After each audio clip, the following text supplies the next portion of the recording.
प्राणनाथ प्यारे की जय।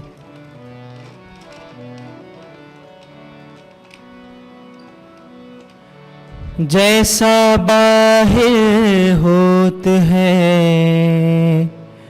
जो हो ऐसा दिल,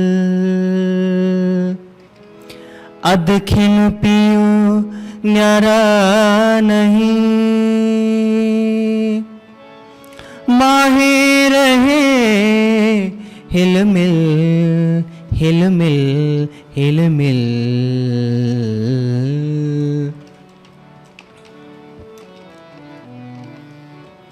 अंदर नाही निर्मल फेर फेर नहावे बाहर, अंदर नाही निर्मल फेर फेर नहावे बाहर, अंदर नाही निर्मल फेर फेर नहावे बाहर। कर देखाई कोट बेर तो है ना मिलो करतार, अंदर नाही निर्मल फेर फेर नहावे बाहर। कर देखाई कोट बेर तो है ना मिलो करतार, अंदर नाही निर्मल फेर फेर नहावे बाहर।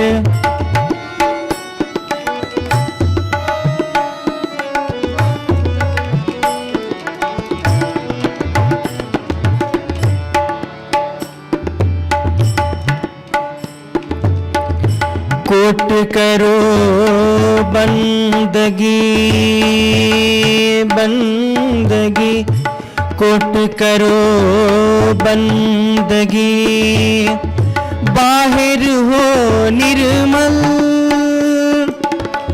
तोलो ना पियो पाइए, तोलो ना पियो पाइए, जो लो ना साधे दिल, अंदर नाही निर्मल फेर फेर नहावे बाहर।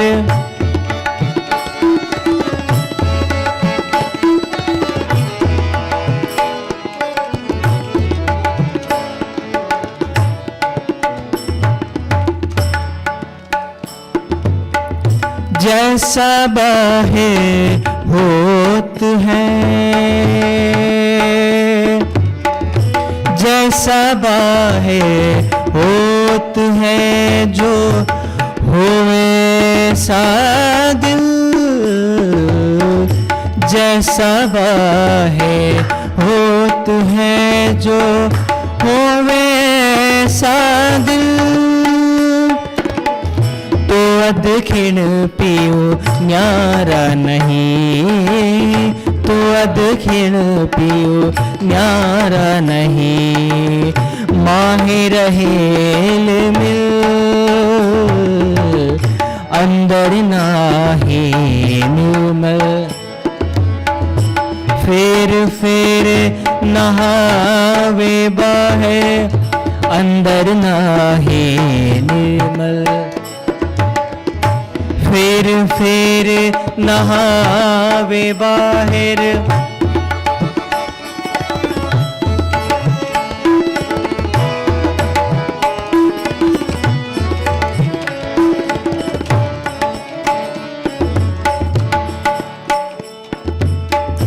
तू आपे न्यारी होत है पियो नहीं तुझसे दूर, तू आपे न्यारे होत है पियो नहीं तुझसे दूर, पर्दा तू ही करत है, पर्दा तू ही करत है, अंतर ना पड़े नूर, अंदर नाही निर्मल। फेर नहावे बाहर, कर देखाई कोट बेर, तो हिना मिलो करता, अंदर नाही निर्मल। फेर नहावे बाहर, फेर नहावे बाहर, फेर नहावे बाहर। बोलो श्री प्राणनाथ प्यारे की जय।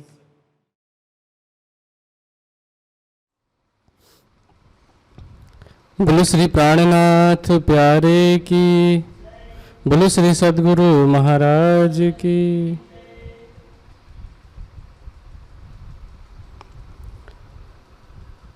श्री महामत कहे ए मोमिनो, शुक्राना ल्याओ बजाए, दज्जाल सो लड़ाई, और क्यों कर लिए बचाए, और क्यों कर लिए बचाए। लालदास लश्कर को गए, वहाँ से आए बुढ़ानपुर, फिर पहुँचाया पैगाम। प्रणाम जी। प्रणधार सुंदर साथ जी, कल की चर्चा में हमने उस प्रकरण को समझा जिस प्रकरण का शीर्षक है शुक्राना आकोट का। राज्य के द्वारा ब्रह्म सृष्टियों पर हो रही कृपा, जो पल पल ब्रह्म सृष्टियों के ऊपर बरस रही है, जाहिरी और बातिनी दोनों प्रकार से हो रही है। कि जाहिरी मेहर किसे कहते हैं, बातिनी मेहर किसे कहते हैं। परम धाम में इश्क रब्द के बाद से ब्रज में आने से लेकर अभी छठे दिन की लीला तक जो जो भी मेहर राजी हमारे ऊपर कर रहे हैं, उन सभी मेहरों को हमने संक्षेप में जाना। वो भी केवल संकेत मात्र है। राज्य के हृदय में तो ऐसे मेहर का अनंत सागर है, लेकिन उस मेहर की अनंत सागर में से एक बूंद जो यहाँ पर आई, तो उसने भी संसार में सागर का रूप ले लिया है। चाहे वो किसी भी चीज़ का सागर हो, चाहे वह राज्य के सौंदर्य के सागर के विषय में वर्णन कर रहे हैं, चाहे वह मेहर के सागर के रूप में, आनंद के सागर के रूप में, किसी भी रूप में वर्णन कर रहे हैं, वह तो परम धाम की सागर का बूंद मात्र भी नहीं है। वैसे कहने को चौपाई में कह दिया है कि एक बूंद आई हक दिल से, तिन कायम किए थिरचर, लेकिन यह चौपाई भी एक अतिशयोक्ति अलंकार की दशा में ही कहा गया है। वैसे तो परम धाम से बोध का आ पाना संभव नहीं, लेकिन उसके हृदय का जो सागर है, उसका ज्ञान स्वरूप से यहाँ पर आ पाना संभव नहीं है, लेकिन हृदय में जो कुछ भी है उसका ज्ञान इस संसार में आया, वह भी बूंद मात्र, और यहाँ आकर के उसने सागर का रूप ग्रहण कर लिया।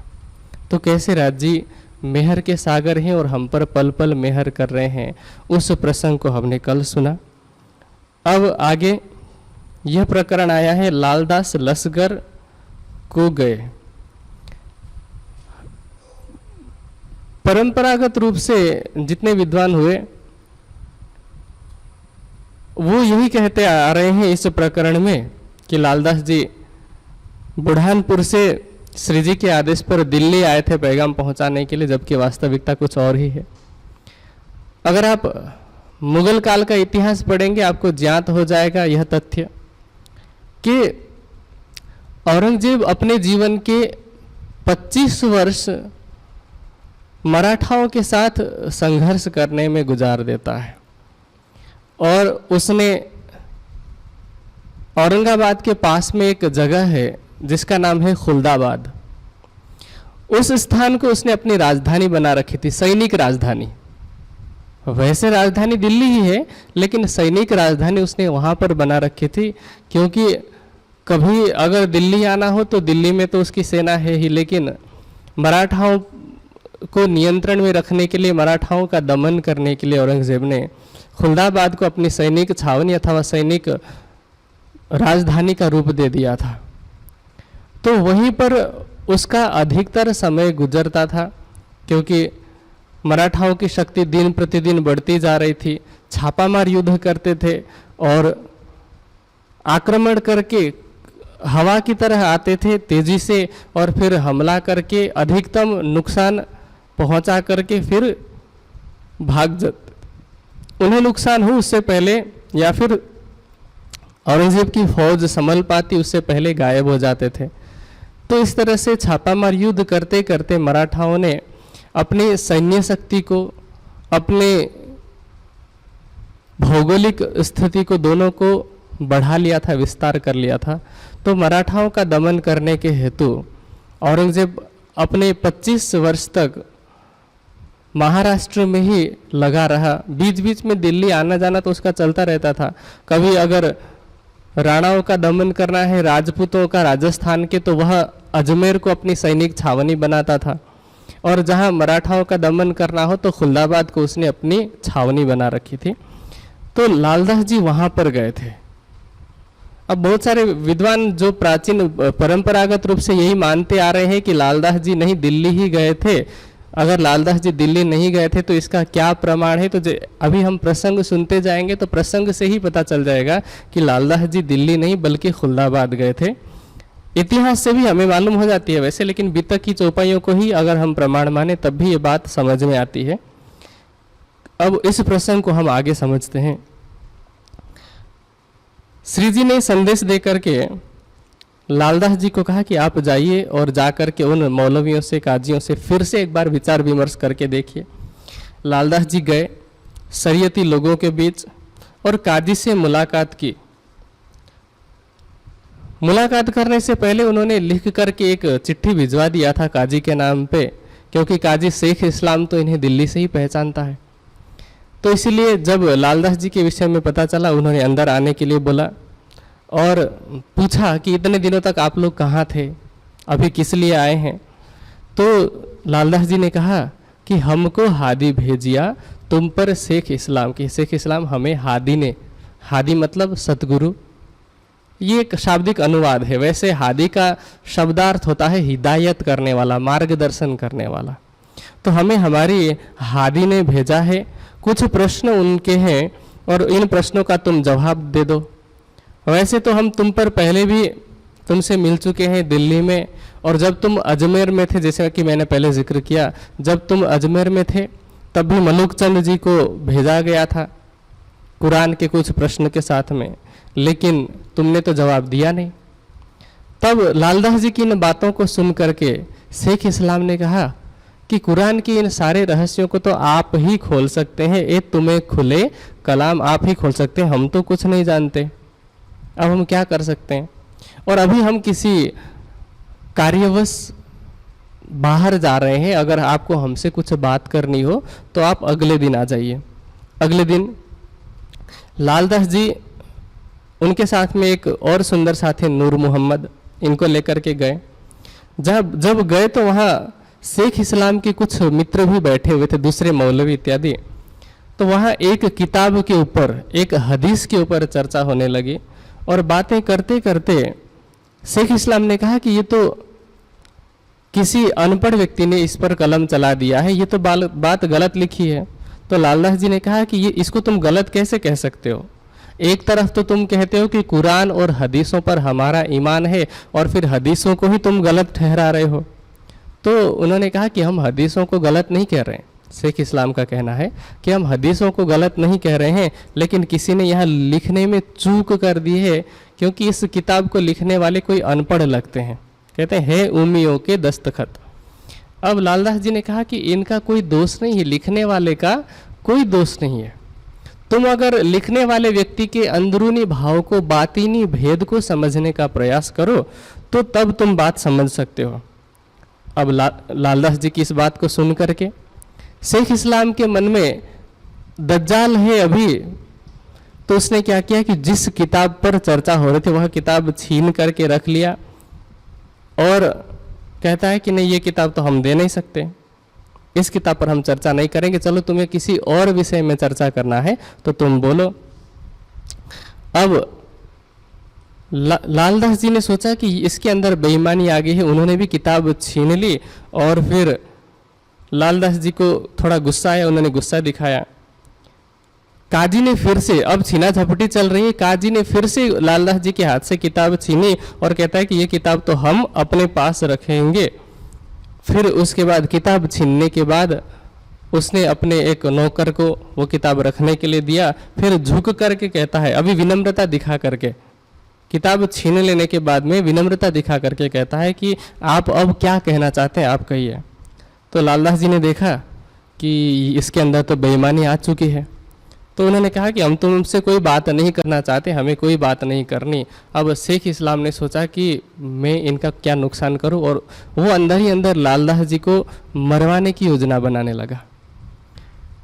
अब अंदर ही अंदर तो ये योजना बना रहा है और बाहर से कहता है कि आप इमामत का दावा कर रहे हैं कि आखिरुल इमाम मोहम्मद मेहदी के जाहिर होने का दावा, तो इस विषय में आप हमें बता दीजिए।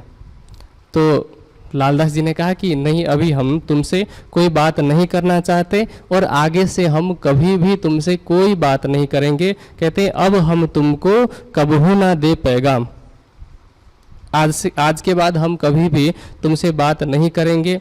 अब वो पीछे से बुलाने लगा, लेकिन लालदास जी ने उनकी बात नहीं सुनी और वहाँ से चल करके एक और मौलवी था, मुफ्ती अब्दुल रहमान, उस मौलवी के पास गए और वहाँ जा कर के कुछ बात करने लग गए कुरान के विषय में।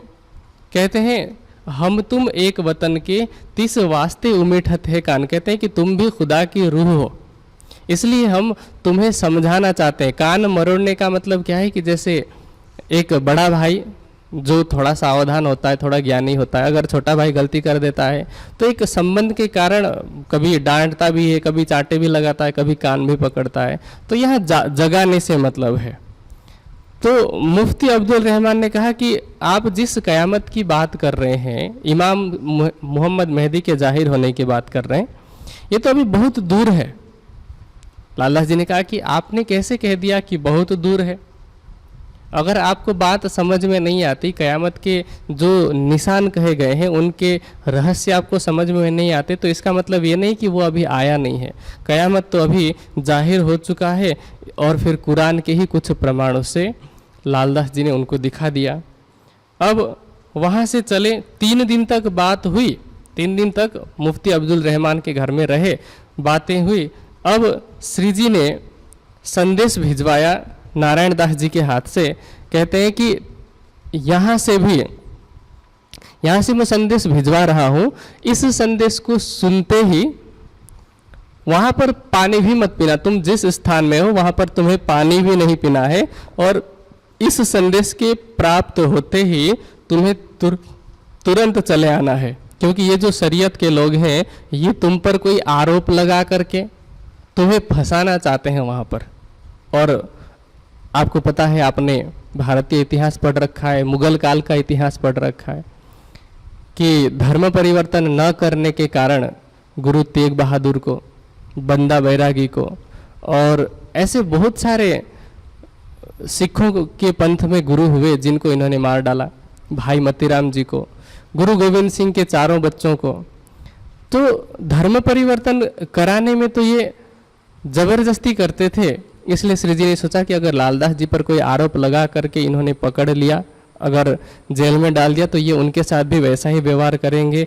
इसलिए पत्र लेकर के नारायण दास जी के हाथ से भिजवाया। अब जैसे ही चिट्ठी सुनी तो लालदास जी नारायण दास जी के साथ हो लिए, और नूर मोहम्मद जो साथ में आए थे लालदास जी के, ये तीनों सुंदर साथ अब चिट्ठी के प्राप्त होते ही वहाँ से चले।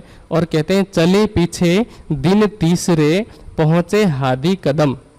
इस चौपाई से हमें पता चलता है कि अगर दिल्ली आए होते तो दिल्ली तो 3 दिन में आ पाना भी संभव नहीं, और दिल्ली से मध्य प्रदेश रामनगर तो 3 दिन में उस समय पैदल ही चला करते थे, पैदल चल करके वहाँ तक पहुँच पाना संभव नहीं था। तो इसलिए पता चलता है कि लालदास जी दिल्ली नहीं आए थे, जबकि औरंगजेब की जो सैनिक राजधानी थी वहाँ पर गए थे। अब कहते हैं तब शुक्राना राज का बड़ा जो देखा इत, तो शुक्राना जिसके विषय में कल भी हमने पढ़ा कि लालदास जी ने देखा कि राज्य की हम पर इतनी मेहर है कि हम पर कोई कष्ट आने वाला था तो श्री जी साहब ने नारायण दास जी के माध्यम से पत्र भिजवा करके हमें माया संसारिक जो कष्ट था उस कष्ट से बचा लिया। अब इधर लालदास जी उधर गए हैं औरंगजेब के पास में, औरंगजेब के मौलवियों के पास में, इधर श्री जी बुढ़ानपुर से आकोट गए हैं। आकोट में 4 महीने तक रहते हैं और वहीं से जिसके विषय में कल भी लालदास जी ने संकेत किया था, अभी फिर से दोहरा रहे हैं संक्षेप में कि वहाँ से 4 लोगों पर, औरंगाबाद में 4 लोगों के पास में पत्र भेजे गए थे, और उन 4 लोगों के लिए उस पत्र में ये लिखा गया था, कहते हैं और हकीकत लिखी तुम लड़ने बांधी कमर तुमने, जो मोहम्मद साहब के द्वारा बताए गए सच्ची बातों को जाहिर कर रहे थे, उन्हीं लोगों से तुम लड़ने आए हो। कहते हैं बिन समझे बातें करी दुश्मन हुए खुदाए। उस पत्र में लिखा गया था कि फतेहुल्लाह तुमने खुदा की बात को समझे बिना, मोमिनों के द्वारा भेजे गए संदेश के बिना ही तुमने उनसे लड़ाई की और तुमने तो खुद खुदा से दुश्मनी ले ली। अब हम तुमको कुछ सवाल भेज रहे हैं, इन सवालों का तुम जवाब दे दो। कहते हैं तुम पढ़े, जो पढ़े तुम आरफ हो तो कहो इनके बाब, जो हमने प्रश्न पूछा उसके अनुकूल तुम जवाब देना अगर तुम पढ़े लिखे हो तो, और अगर तुम जवाब दे पाए तो हम भी तुम्हारी बात को मान लेंगे, और हम जितने हिंदू हैं सभी हिंदुओं की तरफ से प्रतिनिधित्व करते हुए ये वचन देते हैं कि जितने हिंदू हैं सब भी तुम्हारे शरण में आ जाएंगे अगर तुम इन प्रश्नों का सही ढंग से उचित जवाब दे सको तो। कहते हैं हम लाखों कबीले हिंदुओं के हो तो दाखिल दीन इस्लाम, यह काम छोड़ के कहा करो इष्ठाम। अब इस तरह से पत्र लिख करके भेजा कयामत के 7 निशान के विषय में, लेकिन जवाब तो इनके पास था नहीं। 4 दरबारियों के पास किसी के पास भी जवाब नहीं था, तो कोई जवाब नहीं दे पाए, किसी का भी जवाब नहीं आया। अब इस तरह से आकोट में बैठ करके श्री जी ने पैगाम पहुंचाने का प्रयास किया, लेकिन कहते हैं लालदास जी कि पर दिल मुर्दे न पावहीं पहचान दीन इस्लाम। दिल से जो मुर्दे हैं अर्थात जो केवल शरीर से जाग रहे हैं और जिनका हृदय सोया हुआ है, जिनके सोचने समझने की शक्ति पर दज्जाल ने कब्जा कर लिया है, वे कैसे जान सकते थे। तो कोई भी उन प्रश्नों का जवाब भी नहीं दे पाए और श्री जी की पहचान भी नहीं कर पाए। अब वहाँ एक घटना हुई कि अव्वल खान जो अब तक श्री जी के चरणों में नहीं आए थे, ज्ञान दृष्टि से पहचान थी, पूर्ण ईमान भी था, लेकिन मायावी कुछ कार्यवश श्री जी के साथ साथ नहीं चल पा रहे थे, घर बार नहीं छोड़ा था। लेकिन श्री जी जब वहां से चल करके आए, औरंगाबाद से निकले हैं, तो अव्वल खान को श्री जी के बिना रहा नहीं गया और कहते हैं यहाँ भाई से भाग के आया अव्वल खान, रह न सके माया मिने जाको हक पहचान। जिसको भी राज्य की पहचान हो जाती है, अगर सच्ची पहचान हो जाती है तो राज्य के अतिरिक्त उसको और कहीं पर भी मन नहीं लगता। तो अव्वल खान भी वहाँ से आए और आकर के श्री जी के चरणों में जैसे ही प्रणाम किया, श्री जी कहते हैं कि देखो तुम्हें इस माया से डरने की आवश्यकता नहीं, चिंता करने की आवश्यकता नहीं है। तुम माया में रह रहे हो, अपने भाइयों के बीच में भी रह रहे हो, तो तुम्हें माया नहीं सता सकती, तुमको दुनिया ना लगे। हम जब बैठे एक ठाम, जब हम एक स्थान में बैठेंगे, क्योंकि अभी तो श्री जी को अलग अलग जगह पे जाना है, कुछ दिन कहाँ रह रहे हैं, किसी दिन कहाँ पर रह रहे हैं, कोई पता ठिकाना ही नहीं अभी निश्चित। तो श्री जी ने कहा कि जब हम एक स्थान में बैठेंगे तब तुम्हें बुलावेंगे, जिन तुम हो वो दलगीर, तुम दुखी मत हो। जब हम एक स्थान ग्रहण करके बैठेंगे, जब हम किसी जगह पर अपनी जगह स्थापित कर लेंगे तो वहाँ तुम्हें बुला लेंगे। अभी तुम 2-4 दिन तक भाइयों के साथ रहना, और भाइयों के साथ रहते हुए भी कहते हैं तुम बैठे अरस अजीम में निज वतन जो धाम, तुम तो तुम्हारी सुरता माया में रहते हुए भी परम धाम में ही विचरण करेगी, इसलिए तुम्हें चिंता करने की कोई आवश्यकता नहीं। ऐसे प्रबोध करके संभाल करके अव्वल खान को भेजा। अब वहाँ एक आकोट का चौधरी था जिसने श्री जी को लौकिक गुरु मान करके श्री जी की सेवा की। कुछ दिनों तक उसने सुंदर साथ की सेवा की, चर्चा सुना, वाणी गायन सुना, और जैसा अंकुर था वैसी उसने लाभ ली। अब वहाँ एक ब्राह्मण आया करते थे जो कि बराड़ नाम का एक परगना था। परगना मतलब समझते हैं छोटे छोटे राज्य जैसे हुआ करते हैं, एक विभाजित स्थान। तो उस वहाँ के परगने का जो हाकिम था, उस हाकिम का ये सेवक थे। वह ब्राह्मण जब आए तो श्री जी चर्चा कर रहे थे, और चर्चा करते करते कबीर जी के प्रसंग से, कबीर जी के किसी साखी से उन्होंने उसको समझाया। और जब चर्चा सुनी, कहते तीन सुनी चर्चा कबीर की, लगे कलेजे घाव। अब उनके हृदय में घाव लगा। घाव लगने का मतलब दिल में वो बात चुभ गई, और ये बात चुभते ही कहते हैं खुल्या द्वार हकीकत का, अर्थात उनको सत्य की पहचान हो गई, वास्तविक सत्य की उन्हें पहचान हो गई। और सत्य की पहचान हो जाने के बाद भूल गया शरीर को, नजर पहुंची बका में, अखंड में उसकी सूरता पहुंच गई। अब जैसे ही घर गए, घर जाने के बाद में भी जैसे एक करघा होता है, आप सबने देखा होगा, जो घरेलू उद्योग होते हैं कपड़े बनाने के, जहाँ हाथ वाले मशीन होते हैं उसको करघा कहा जाता है। उसमें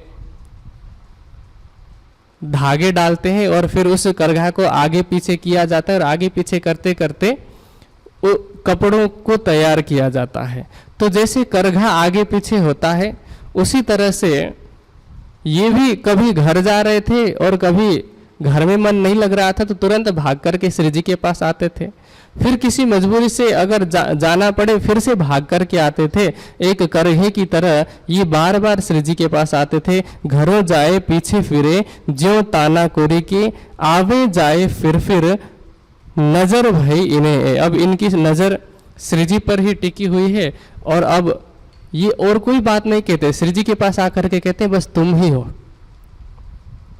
तुम ही हो, तुम्हारे अलावा और कुछ भी नहीं है। और अगर कोई समझाना चाहे तब भी उनके मुख से और कोई शब्द नहीं निकलते। एक दिन क्या हुआ, उनकी सूरता लगी हुई है अखंड में। अखंड का मतलब परम धाम से नहीं, क्योंकि उनके अंदर अभी परम धाम का अंकुर नहीं है। तो जहां तक का उनका अंकुर है, चौपाई के अनुसार देखा जाए तो अक्षर की सूरता है। अक्षर की सूरता मतलब ईश्वरीय सृष्टि की सूरता। तो एक दिन श्री जी प्रातःकाल नदी के किनारे दातून कर रहे थे। ये दूसरी तरफ से आ रहे हैं। अभी दूसरी तरफ से उन्होंने श्री जी को देखा और श्री जी की शोभा को देखते हुए मंत्रमुग्ध होकर के नदी में प्रवेश कर गए। अब नदी में पानी था तो कपड़े के साथ चले गए और थोड़ा आगे जाकर के गिर गए। सुंदर साथ ने देखा तो दौड़ करके गए और उनको पकड़ करके बचा करके लेकर आए। कपड़े सुखाए, सुखाने के बाद में फिर कपड़े पहनाए और फिर पूछा कि आपने भोजन किया अथवा नहीं। तो पता चला बहुत पूछताछ करने पर कि 3 दिन हो चुका था, 3 दिन से उन्होंने भोजन नहीं किया था। उनकी सूरता तो अखंड में ही विचरण कर रही थी। अब श्री जी ने उनकी सूरता को वापस खींचा अपनी कृपा से। फिर अपने भाइयों को बुलाया, भाइयों को बुला करके, क्योंकि उनकी तो अभी चलने फिरने की सुध नहीं रही थी, तो एक डोली में पालकी में बिठा करके उन्हें अपने घर में पहुंचाए। तो जैसा अंकुर था अंकुर माफक उन लिया, पावे न ज्यादा। और वैसे देखा जाए तो उनकी जो रहनी है, उनकी चाल है ब्रह्म सृष्टियों की तरह है। लेकिन ब्रह्म सृष्टियों की एक विशेषता है, तथाकथित ब्रह्म सृष्टि की मैं बात नहीं कर रहा हूं जिन्होंने केवल दावा लिया है, लेकिन ब्रह्म सृष्टि की एक विशेषता की तुलना में और कोई आ नहीं सकता है। ईश्वरी सृष्टि के अंदर ईमान और इल्म की प्रधानता होती है। इल्म अर्थात ज्ञान और ईमान अर्थात विश्वास। ईश्वरी सृष्टि ज्ञान को ग्रहण करके ईमान की राह पर चल पड़ती है। ऐसा नहीं कि उसके अंदर प्रेम नहीं होता, प्रेम तो इस संसार में प्रत्येक चेतना के अंदर है। किसी के लिए किसी के अंदर है, किसी के अंदर किसी और के लिए है, लेकिन प्रेम सभी प्रत्येक चेतना के अंदर होता है। लेकिन यहाँ जिस राज्य को पाने की जिस राह की बात कर रहे हैं उस प्रेम के विषय में बताया जा रहा है कि ईश्वरी सृष्टि के अंदर इल्म और ईमान की प्रधानता होती है और ब्रह्म सृष्टि के अंदर प्रेम की प्रधानता होती है। और वैसा प्रेम, वैसे तो बिना प्रेम के ये ऐसा भी नहीं कर सकते, जैसा उस ब्राह्मण ने किया वैसा बिना प्रेम के नहीं हो सकता, लेकिन ब्रह्म सृष्टि के प्रेम का स्तर कुछ और ही है। तो जैसा उनका अंकुर था वैसा उन्होंने सुख लिया। अब वहाँ पर ईमान लाने वाले बहुत सारे सुंदर साथ का नाम श्री लालदास जी ने यहाँ लिखा है। तो 2-4 दिन तक वहाँ रह करके श्री जी एलचपुर नाम के स्थान में पहुँचे। वहाँ एक परसा जी नाम के व्यक्ति थे। उन्होंने कहा कि श्री जी साहब, मेरे घर में, मेरे खेत में ज्वारी बहुत है, मैं आपकी सेवा करना चाहता हूँ। 3-4 दिन तक उन्होंने सेवा की। फिर वहाँ से देवगढ़ नाम के स्थान में रहे, वहाँ 4 दिन रहे। वहाँ रामटेक नाम का के स्थान का एक राजा था, लेकिन राजा होने के बावजूद भी एक हिंदू वैरागी समझ करके भी उसने कोई श्री जी की पहचान नहीं की। फिर वहाँ से चल करके श्री जी पहुँचे रामनगर, और रामनगर में जब श्री जी पहुँचे हैं, श्री जी के विराजमान होने के लिए एक श्वेत रंग का घोड़ा है जिस पर श्री जी सवार हैं, और पीछे से ब्रह्म सृष्टि और साथ में जितने भी सुंदर साथ हैं सभी एक फौज की तरह, यूं समझ लीजिए कि सामने एक राजा चल रहा है और पीछे उसकी सेना चल रही है। श्री जी के साथ साथ में 5000 लोगों की जमात चल रही है। और यहाँ रामनगर में भी सुंदर साथ भिक्षा मांग करके गुजारा कर रहे हैं। तहाँ मागत टूका चलही झोरी भर ल्यावे, श्री राज को अरुगाए के साथ को बांट देवे। श्री जी को भोजन कराने के बाद सुंदर साथ को सभी बांट देते हैं आपस में, और फिर भोजन, सभी लोग इस तरह से भोजन ग्रहण करते हैं। सबने फकीरी वेश धारण कर रखा है। अब रामनगर पहुँचे, वहाँ एक गौड़ जाति के लोग रहा करते थे। गौड़ जाति मतलब वहाँ के आदिवासी लोग। उनमें से किसी ने श्री जी को साधु मान करके उनकी पहचान की। फिर रामनगर जो स्थान था वहाँ एक केतकी नाम की नदी है, उसके किनारे श्री जी रहते हैं। गणेश महंत नाम के एक महंत थे, उनके स्थान के बराबर में, मतलब उनके स्थान के पास में सुंदर साथ ने सब ने मिलकर के अपना एक स्थान बनाया, और वहाँ पर अब बहुत सारे सुंदर साथी अपने परिवार के साथ में श्री जी की सानिध्यता में शामिल होते हैं, जिनमें छतई नाम के एक सुंदर साथ हैं जो अपने परिवार के साथ में आते हैं। कुंजा, वीर जी, राम रतन, ऐसे बहुत सारे सुंदर साथ हैं जिनका नाम लिया है। बुढ़ानपुर से भी कुछ सुंदर साथ आते हैं, वृंदावन है, नारायण दास हैं। फिर बरड़ नाम के जिस स्थान में श्री जी पहुँचे होते हैं वहाँ से भी बहुत सारे लोग आते हैं, और इस तरह से श्री जी की चर्चा वहाँ पर रामनगर में होने लगती है। अब जब श्री जी रामनगर में चर्चा करने लगते हैं तो श्री जी के आने की खबर एक व्यक्ति सुनते हैं जिनका नाम था हरि सिंह। हरि सिंह ने श्री जी के आने की खबर सुनी कि एक बहुत बड़े साधु हैं, इनके पास में बहुत सारे लोगों की जमात है। सुजान शाह नाम के एक व्यक्ति थे जिन्होंने पहले श्री जी की चर्चा सुन रखी थी, तो सुजान शाह ने हरि सिंह को बताया। हरि सिंह श्री जी के पास आए और प्रणाम किया, चर्चा सुनी। चर्चा सुन करके बहुत प्रसन्न हुए और कहते हैं कि श्री जी, मैं आपको अपने घर में पधराना चाहता हूँ और अपने घर में पधरा करके आपकी सेवा करना चाहता हूँ। तो श्री जी ने कहा अच्छा ठीक है। श्री जी ने भाव देखा, कहते हैं कि ठीक है, आप अपने घर में रसोई तैयार कीजिए, हम सभी सुंदर साथ को लेकर के आते हैं। श्री जी समस्त सुंदर साथ को लेकर के, सोचिए 5000 लोगों की जमात को लेकर के पहुँचे हैं, आसान नहीं है करना। भले ही हम कहने को कह दें कि कोई जीव सृष्टि है, ईश्वरी सृष्टि है, ब्रह्म सृष्टि है, लेकिन जीव सृष्टि ने भी जो कार्य किया है एक सामान्य सुंदर साथ आप अभी नहीं कर पा रहा है। अपने आप को ब्रह्म सृष्टि का दावा करने वाले सुंदर साथ भी ऐसा नहीं कर पा रहे हैं। अब उन्होंने क्या किया कि श्री जी को निमंत्रण दिया है। श्री जी ने उनको कहा कि आप भोजन की तैयारी कीजिए। तो अगले दिन श्री जी समस्त सुंदर साथ को लेकर के गए। सभी लोग अपने अपना स्थान ग्रहण करके बैठे। तो हरि सिंह चूंकि ये राज दरबार में कार्य किया करते थे तो उनके पास वैसे तो नौकर चाकर भी थे, लेकिन उन्होंने क्या किया कि स्वयं धोती पहन ली और धोती पहन करके स्वयं बांटने की सेवा शुरू की। सबको बड़े प्यार से भोजन ग्रहण कराया। जुगते बैठाए श्री राज को, भली बैठक ऊपर श्री जी को थोड़ा ऊंचा आसन करके उनको बैठाया भली भांति। और फिर सभी सुंदर साथ को पत्तल परोसे गए, क्योंकि 5000 लोगों को आज की तरह तो थाली दे पाना संभव नहीं था। और उस समय सुंदर साथ के अंदर ये था भी नहीं, सभी फकीरी वेश धारण किए हुए थे। किस में भोजन दे रहे हैं कोई लेना देना नहीं। आज हमारे समाज में बड़े बड़े संत हैं, मतलब कहलाने के संत हैं, जिनके लिए चांदी की थाली चाहिए, सोने की थाली चाहिए, या फिर महंगे महंगे धातुओं की थाली चाहिए। और अगर उनको किसी स्थान में स्टील के बर्तन में भी खाने पड़ जाए तो शर्मिंदगी महसूस होती है। मिट्टी के बर्तन की तो बात बहुत दूर की है। यहाँ वो ब्रह्म मुनि जिनके चरणों की छत्र छाया में त्रिगुण को मुक्ति देने की बात की जाती है, वे ब्रह्म मुनि पत्तल पर भोजन ग्रहण कर रहे हैं। इस प्रसंग से हमें शिक्षा लेनी चाहिए कि परिस्थिति कैसी भी हो, दुखद हो सुखद हो, हमें सम रहना चाहिए। रामनगर में भिक्षा मांग रहे तब भी ठीक था, किसी राज दरबारी व्यक्ति के वहां पर 56 भोग ग्रहण कर रहे तब भी ठीक है।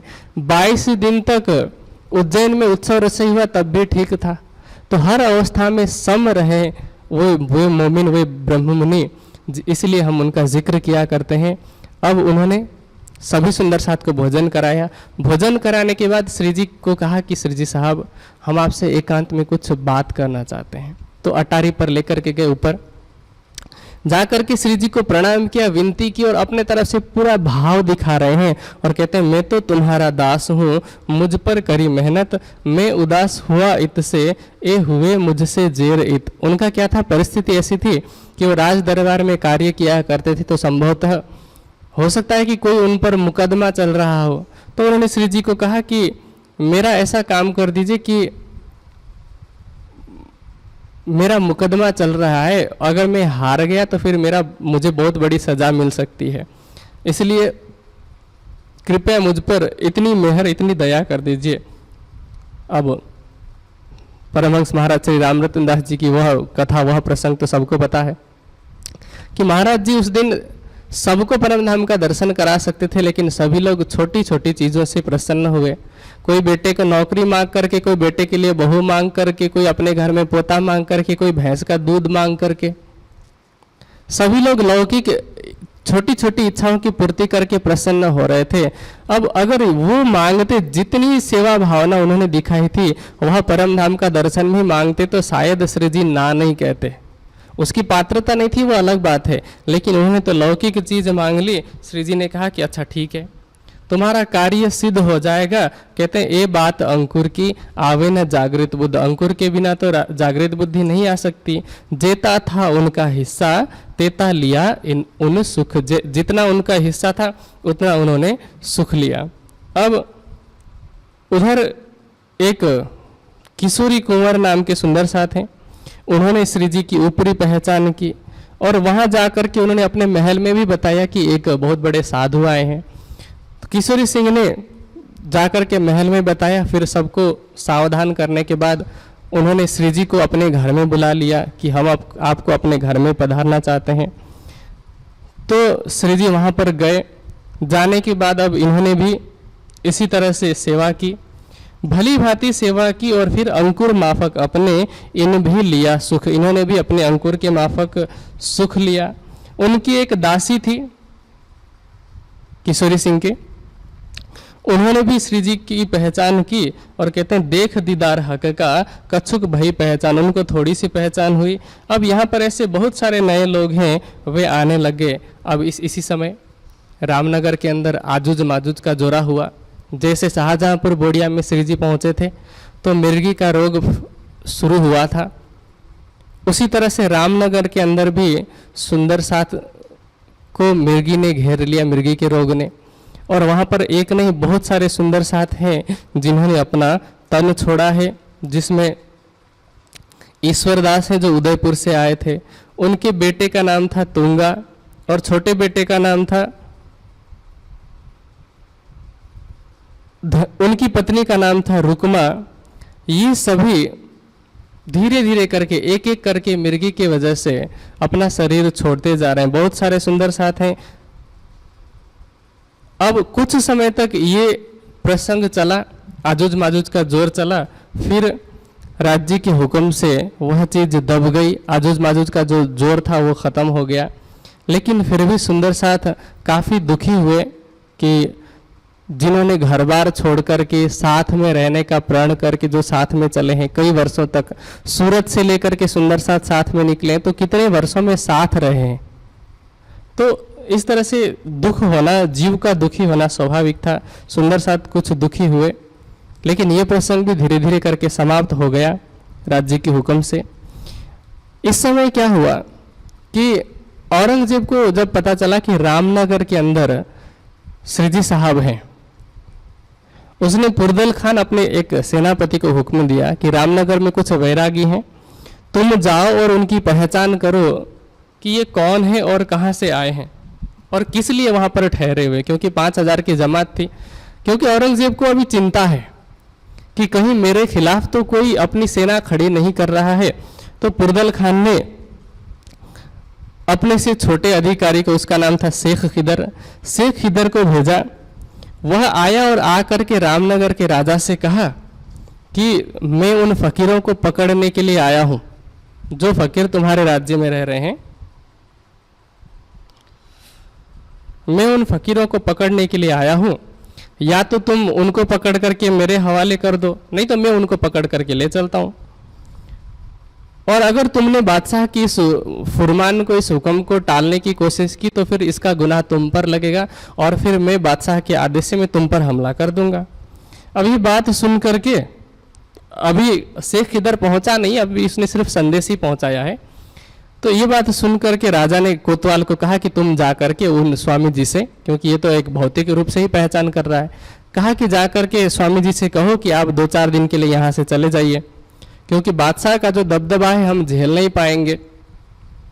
आप यहाँ से चले जाइए और जा करके कुछ दिन कहीं रुक करके आ जाइएगा, क्योंकि वहाँ से औरंगजेब के वहाँ से तो कोई छोटा व्यक्ति भी आ जाए या एक लाठी भी आ जाए तो उसका भी आदेश हमें मानना पड़ता है। एक चौकीदार भी आ जाए तो औरंगजेब का आदेश हमें मानना पड़ता है, हम क्या करें। श्री जी ने कहा हम न डरे बादशाह से, आवे क्यों न सीता, वो तो जल्दी आ जाए, हम तो बादशाह से डरते नहीं हैं। हम तो राह देख रहे हैं कि कब ये हमें बुलाएं और कब हम इनसे बात कर सकें, हम तो इन्हें समझाएंगे। कोतवाल ने जाकर के राजा से कहा कि बैरागी तो ऐसा कह रहे हैं कि उनको आने दो। राजा ने कहा कि आप कृपया ऐसा मत कीजिए, हम भी हिंदू हैं और अगर हमारे रहते आपको कुछ हुआ तो हम धर्म संकट में पड़ जाएंगे। आप यहाँ से 10-20 कोस दूर चले जाइए और जाकर के कुछ दिन छिप करके रहिए। जैसे ही ये लोग यहाँ से चले जाएंगे राजा की फौज, तो हम आपको वापस बुला लेंगे। श्री जी ने कहा कि आपको फिक्र करने की कोई आवश्यकता नहीं, इनका कोई जोर नहीं चलेगा, ये हमारा कुछ बिगाड़ नहीं सकते, तुम्हें कोई भी चिंता करने की या संशय लाने की आवश्यकता नहीं। अब ये दूसरी बार हुआ। तीसरी बार उन्होंने कहा सुवंश राय को भेजा कि आप जाकर के उन फकीरों से, उन वैरागियों से बात कीजिए। तो जाकर के उन्होंने जब ये बात की तो श्री जी ने कहा कि राजा को कहना कि उन्हें डरने की बिल्कुल भी आवश्यकता नहीं है। अब सभी लोग समझा करके, राज परिवार के लोग थक गए हैं, श्री जी भी मान नहीं रहे हैं। तो इतने में क्या हुआ कि शेख इधर पहुंच गया। शेख इधर जैसे ही पहुंचा, अब ये तो परेशान हो चुका था क्योंकि इसको पहचान नहीं है। राजा परेशान हो चुका था। राजा ने कहा कि हमें तो उनसे कोई लेना देना नहीं है, ये तो केतकी के किनारे ठहरे हुए, तुम जाकर के उनको पकड़ लो। तो शेख इधर ने एक उनके कर्मचारी थे, साथी थे सेना में, भिखारी दास था उनका नाम, उनको कहा, उनसे विचार विमर्श किया कि एक हिंदू राजा होकर के एक हिंदू वैरागी को इतनी आसानी से पकड़ने के लिए कोई कैसे कह सकता है। हमें लगता है दाल में कुछ काला है, तो हमें पहले इस बात की जांच करनी चाहिए। तो भिखारी दास ने कहा कि अच्छा ठीक है, मैं जाता हूँ और मैं जाकर के देख के आता हूँ कि वे कौन है और क्या चल रही है वहाँ पर। तो भिखारी दास वहाँ से गए, उनके साथ में 2 और लोग थे। ये तीनों गए, जाकर के श्री जी को प्रणाम किया और प्रणाम करते हुए कहा कि एक शाही फरमान आया है, राजा का बादशाह का संदेश आया है आपको पकड़ने के लिए, तो हम तो आपको पकड़ने के लिए आए हैं और आप कौन है, कहाँ से आए हैं, इसका परिचय हमें चाहिए। श्री जी ने कहा कि अच्छा ठीक है, तुम्हें हमारा परिचय चाहिए तो तुम बैठो यहाँ पर, हमारी चर्चा सुनो और हमारी चर्चा सुनने के बाद तुम्हें जो पहचान लगे उस पहचान को तुम जाहिर कर देना, बादशाह को बता देना। अब बैठ करके उन्होंने चर्चा सुनाई। कही हकीकत उनको बात मूल की सब सवाल भागवत कुरान के मिलाए दिखाए। तब अब भागवत के 40 प्रश्नों के साथ में कुरान के जो 22 प्रश्न थे दोनों को मिला करके फिर जो भागवत में ब्रज लीला का वर्णन है, 7 दिन तक तूफान आने का वर्णन है, वैसे ही कुरान के अंदर भी वर्णन है, हूद नबी के घर तूफान आना, नूह नबी के घर तूफान आना। तो इन बातों को जब एक करके दिखाया वेद और कतीब पक्ष को, तो भिखारी दास ने ईमान लाए श्री जी के ऊपर और कहते हैं कि हम तो ले आए ईमान, तुम्हारे कदम न छोड़े हम। भिखारी दास को पहचान हो गई श्री जी के स्वरूप की। 3 रात और 3 दिन तक जब वाणी के माध्यम से उनको समझाया, अब कहते हैं विरोध सारा भान के बताया एक दिन। अब सारा विरोध समाप्त हो गया, सच्चे धर्म की उन्हें पहचान हो गई। तो यहाँ से गए भिखारीदास और जाकर के शेख खिदर को कहा, कहते हैं मैं देखा हादी जमाने का, शेख खिदरे पूछा तब। जब शेख खिदर ने पूछा तो भिखारीदास ने कहा कि ये तो आखिरी जमाने के खाबंद है। अब कुरान की भाषा वो बोलने लग गए, कहते हैं कि यही आखिरी जमाने के खाबंद है और कयामत के जो 7 निशान लिखे गए हैं वे कयामत के निशान तो ऐसे हैं। तो 3 दिन तक जो चर्चा सुनी थी उसका सार उन्होंने समझाया और कहते हैं कि यही तो दुनिया में एक दिन समझाने के लिए आए हैं। यही इमाम है आखिरी, मतलब आखिरी धर्मगुरु हैं जो सच्चे धर्म की पहचान कराएंगे। अब हकीकत मारिफत की खोल दिए सब द्वार, तब शेख की सुध गई करने लगा विचार। अब शेख खिदर की सुध गई, क्योंकि हकीकत और मारिफत की बातें ऐसी इस तरह से एक हिंदू होकर के कोई कैसे कर सकता है, ऐसा वो सोच रहे हैं। फिर उनको लगा कि कहीं ये हिंदू है और इसके मन में बेईमानी तो नहीं आई है। तो उसने क्या किया कि भिखारी दास जी के पास में साथ एक और जो 2 लोग गए थे, उनमें से एक था अब्दुल रहमान, ये था मुस्लिम, और रघुनाथ थे हिंदू। तो इन दोनों को पूछा कि क्या बात है। तो दोनों ने भिखारी दास के बात की साक्षी दे दी कि ये जो भी कह रहे हैं सत्य कह रहे हैं। अब ये बात सुनते ही शेख हिजर वैसे ही उठ गया। सुनते ही बात उठी, फिर सवारी लेकर के गया, अपनी सेना के साथ वहां पर पहुंचा और जाकर के श्री जी के चरणों में प्रणाम किया। और प्रणाम करने के बाद में कयामत की चर्चा उसने सुनी, सनंद ग्रंथ से चर्चा सुनी। अब चर्चा सुनते सुनते शेख हिजर को भी श्री जी के स्वरूप की पहचान हो रही है। इतने में क्या हुआ, अब दज्जाल को लगा कि ये मोमिन तो मेरे वश में आने वाले नहीं है। उसने फिर वहाँ रामनगर के पास में एक बेदड़ा नाम का स्थान पड़ता है, वहाँ के कुछ मुस्लिमों को भड़काया। उन मुस्लिमों ने सोचा कि बादशाह का हुक्म लेकर के ये मुसलमान आ रहे हैं, हमारी फौज आ रही है, अगर हम भी उन बैरागियों को पकड़ने में अपनी मदद देंगे तो हमें सवाब मिलेगा, मतलब पुण्य मिलेगा। ऐसा सोच करके वे आए। उन्होंने आकर के देखा कि शेख खिदर और सैनिक वहाँ पर बैठे हुए हैं, श्री जी चर्चा कर रहे हैं। उनको तो लगा कि ये पकड़ने के लिए आए हुए हैं शेख खिदर और उनके सैनिक। तो वो जोर जोर से चिल्लाने लग गए और कहते हैं कि ए हिंदुओं को रवा नहीं, तुम क्यों चर्चा करो मोहम्मद। बेदड़ा के मुसलमानों ने कहा कि तुम हिंदू होकर के मोहम्मद की चर्चा क्यों करते हो, ये हमें मंजूर नहीं है, ये हिंदुओं को अनुमति नहीं। अब शेख खिदर को गुस्सा आया और अपने सैनिकों को कहा कि इनको धक्का दे करके बाहर निकालो। और सभा से धक्का दे करके बाहर निकाले गए वे अब जो कार्य करने के लिए आए थे, पुण्य पाने के हिसाब से आए थे, और काला मुंह लेकर के वे वहाँ से चले गए। अब एक दिन चर्चा सुनने के बाद शेख हिजर तो वहाँ के राजा के पास गया और राजा को कहता है कि तुम्हें धिक्कार है, तुम्हें धिक्कार इसीलिए है, तुम्हें लानत इसलिए है क्योंकि तुम एक हिंदू होकर के एक हिंदू बैरागी की रक्षा नहीं कर सकते, तुम उनके स्वरूप की पहचान नहीं कर सकते। ये तो साक्षात आखिरुल इमाम मोहम्मद मेहदी है, आखिरी जमाने के खावन है। तो अब राजा ने भी अब क्या करता, जवाब तो था नहीं उसके पास, इसलिए उसने उसके मन में जो आया वो बोल दिया। उसने कहा कि पहले तो तुम पकड़ने के हिसाब से आए थे, पहले तो तुम कह रहे थे कि बैरागी मुझे सौंप दो और अब तुम ही उनके गुणगान गा रहे हो। तो शेख खिजर ने कहा कि हमें तो पहचान नहीं थी, हम तो बाहर से आए थे, हमें पहचान नहीं थी, लेकिन तुम्हें तो पहचान करनी चाहिए थी, तुम्हारे राज्य में इतने दिन हैं। लेकिन अब क्या हुआ, अब हमें पहचान हो गई है, हमको भाई पहचान, हमारी सारी भानिसक उन्होंने हमारे सारे संशय को मिटा दिया है। अब हम उनके गुलाम, जो हमको ये फरमाए, अब ये जो हमें फरमाएंगे, जो हमें आदेश करेंगे, हम उनके आदेश का पालन करेंगे। अब राजा के कुछ लोग अभी भी बाज नहीं आ रहे हैं, राजा को कह रहे हैं कि इनके पास एक चमत्कारी भुरकी है। भुरकी मतलब कोई पाउडर जैसा है, चूर्ण है, जो कोई भी उनके पास चला जाता है, चाहे कोई भी विरोधी हो, वो जब प्रणाम करता है तो वो भभूति डाल देते हैं, भुरकी डाल देते हैं, और जिसके चमत्कार के कारण वो उसके वश में हो जाता है। तो राजा ने कहा कि मुझे जाना तो पड़ेगा ही, मैं हिंदू हूँ और फिर शेख खिजर ने ऐसी लानत दी है मुझे, तो जाना पड़ेगा, लेकिन मैं पास में नहीं जाऊंगा ताकि वो मुझ पर भुरकी ना डाल सके, मैं दूर से ही देखूंगा और दर्शन करके चला आऊंगा। ईमान की कमी के कारण अथवा ईमान के अभाव के कारण ऐसा होता है। अब राजा गया, जा करके दूर से ही उसने देखा, क्योंकि दिल में तो इसको डर भरा रखा है लोगों ने कि इनके पास भभूति है।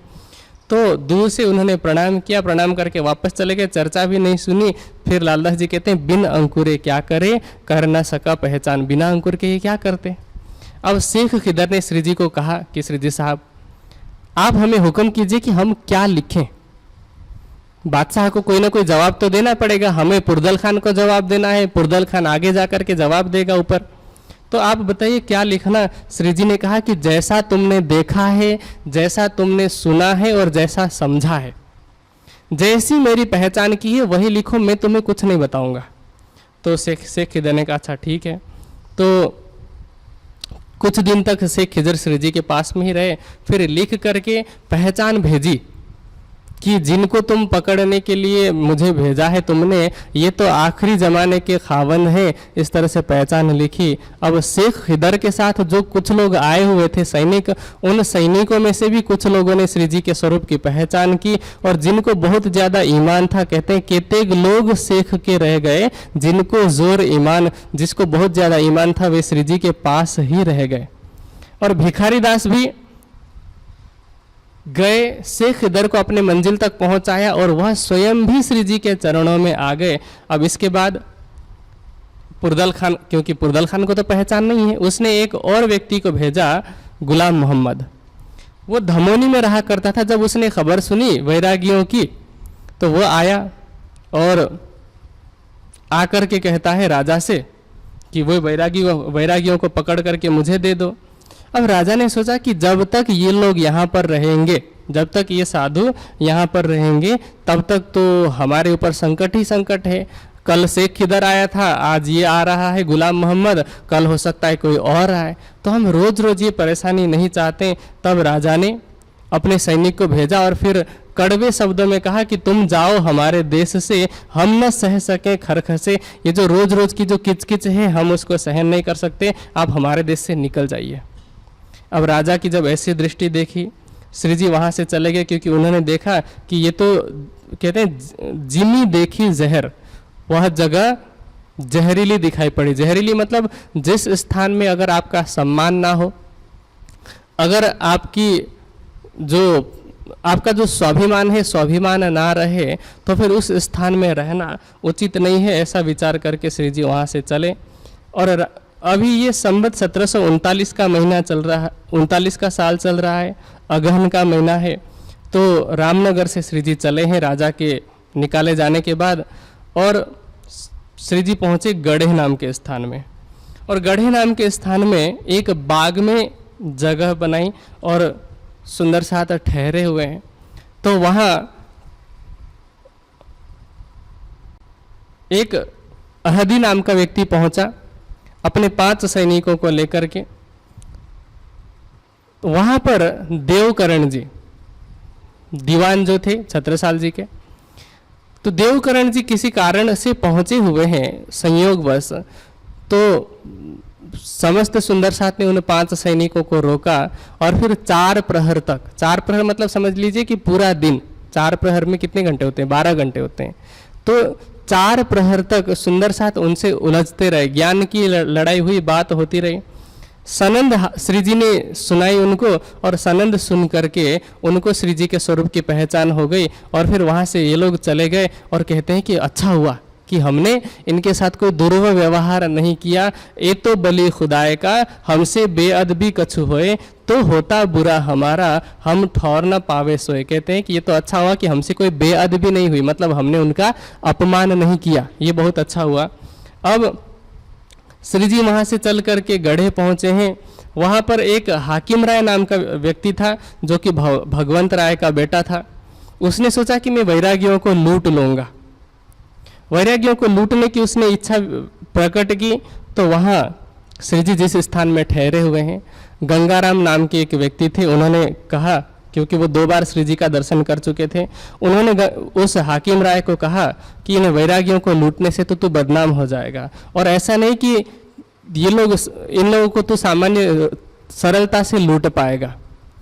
ये भी 5000 की जमात में है। अगर इन्होंने प्रतिकार किया, इन्होंने अगर प्रतिरोध किया, ये खुद लड़ने लग गए तो तू क्या करेगा।